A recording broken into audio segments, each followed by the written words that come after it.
Você falou sobre esse valor, na verdade são 200 bilhões, são 198 bilhões por ano em 4 anos. E aí sobre isso, esse texto foi protocolado da PEC da transição. A gente aproveita e conversa agora com um especialista em finanças e economia, que é o Rodrigo Simões, para analisar essa PEC fura-teto e o equilíbrio fiscal. Rodrigo, quando a gente fala desse valor e essa previsão, já deixar isso engatilhado de 198 bilhões de reais, dá uns 794, é isso? 4 não. E 2, né? 2. 792 bilhões de reais em 4 anos. Isso é um absurdo ou tá tudo bem? Bom, primeiramente, boa noite William, boa noite Fernando, é um prazer estar aqui com todos vocês aí da Jovem Pan e uma boa noite a todos os telespectadores, né? Bom, William, respondendo essa sua pergunta, né, isso não é normal, tá? Por quê? Porque assim, nós temos uma questão de se pensar que é o seguinte, primeiro ponto, o social, é a preocupação com o social, o que nós temos que fazer com o social? E o segundo ponto é o equilíbrio fiscal, é o outro lado da balança, tá? Mas tem muita gente que pode comentar, falar assim, não, mas no governo Bolsonaro furou-se o teto diversas vezes, mas ali foi um outro cenário, tá? Ali foi a questão do cenário do quê? Cenário do orçamento de guerra, a questão da pandemia, das empresas fechadas, ali foi uma outra situação. Hoje nós temos um outro mundo, é um novo cenário. Apesar de a gente ter um pouquinho ali de guerra na Ucrânia, alguns casos a mais ali de Covid na China, alguns protestos, tal. Hoje não haveria necessidade, tá, desse tipo de proposta. De fato, isso nos mostra, William e Fernando, que isso é uma medida ali, né, meio que populista, tá, porque o governo ele não tem ali muito plano de fato. Eu dei uma pesquisada nos planos do governo eleito, não vejo ali muitas coisas diferentes, né?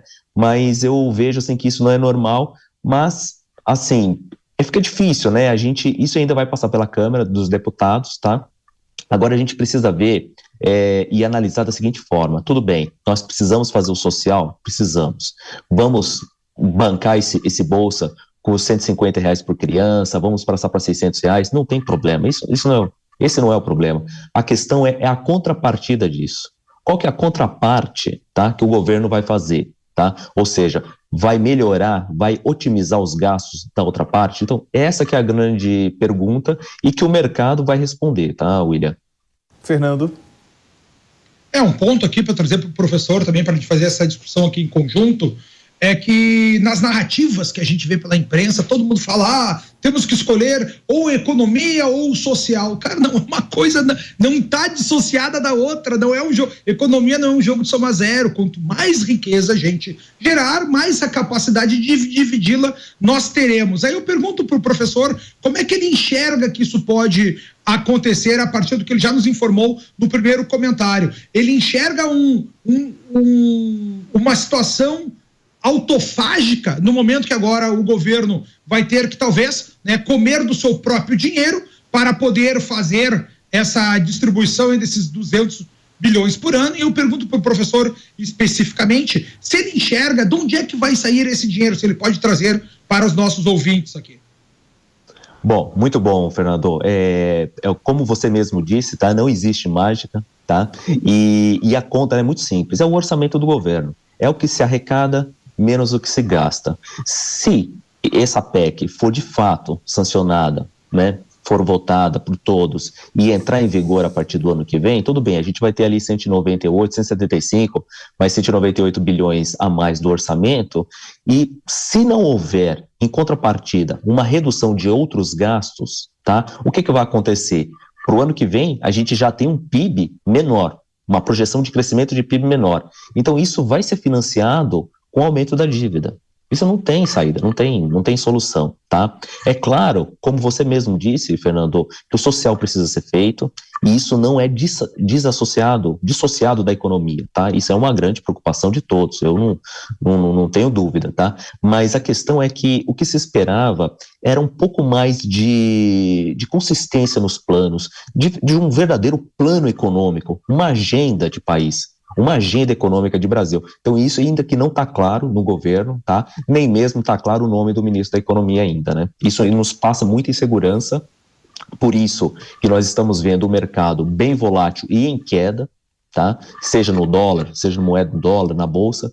Então isso tem prejudicado bastante nós do mercado na hora que a gente vai fazer os planejamentos das empresas, tá? Na hora que nós vamos tomar decisões de financiamentos e investimentos. Então isso tem prejudicado bastante e confundido o olhar e a percepção dos investidores, tá? O grande lance aqui é o fiscal. O fiscal tem embaralhado bastante e tem deixado bem nublado o nosso olhar de investidor, de financiador, tá? E também de todos os agentes econômicos, seja do trabalhador brasileiro, enfim, de todos eles.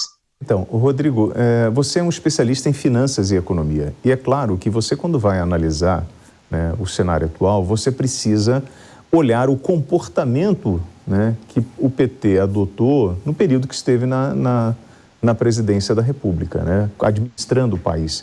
Quando você pega esse movimento dele no passado, é o mesmo do de hoje? É a mesma coisa? Ou hoje a coisa está um pouco mais confusa, sem direção? Olha, boa pergunta, William. No primeiro governo do PT, vamos colocar assim, lá no primeiro governo do Lula, o mundo era outro, tá? O Lula, ele surfou ali uma grande onda das commodities, principalmente. Hoje não, hoje o mundo está totalmente diferente, tá? Hoje nós temos um panorama, tá? E um momento de custos elevados, tá? Falhas nas cadeias de produções, os países passando por aumentos de inflação, tá? Por inflação elevada, tá? Aumento de taxa de juros, mas mesmo assim, diante de todos esses problemas, o Brasil, ele ainda é uma grande oportunidade. Então esse seria um grande momento para o governo atual poder fazer um bom plano de investimento, para poder atrair empresas, para poder atrair capital produtivo. E assim, com essa atração, nós teríamos muito mais dinheiro para poder financiar a questão do social. E não só querer fazer um arranjo em questão de orçamento, tá? Porque, assim, mais uma vez eu repito, né, o social ele é muito importante, mas entre você fazer um orçamento com ajuste, tá? Para poder bancar essa parte dos 198 bilhões e você, de fato, comunicar com a população e falar, olha, nós temos uma agenda de 10 anos, uma agenda de 5 anos para o Brasil, e onde nós atrairemos investidores, esse que seria a cereja do bolo, sabe? Esse tipo de comunicação com as pessoas, com o povo brasileiro, seria de muita valia. Então, o que eu vejo, tá, diante desse cenário, me deixa um pouco preocupado, um pouco ansioso, e os agentes também ficam, tá? Por quê? Porque nós precisamos de capital produtivo. Essa que é a questão. Se esses 200 bilhões que forem, tá, para o social não tiver uma contrapartida, não vai ter jeito. É aumento de dívida pública, é aumento de juros, é manutenção de taxa de juros alta. E para que tudo fique claro, a taxa de juros alta, ela prejudica principalmente o pequeno empreendedor.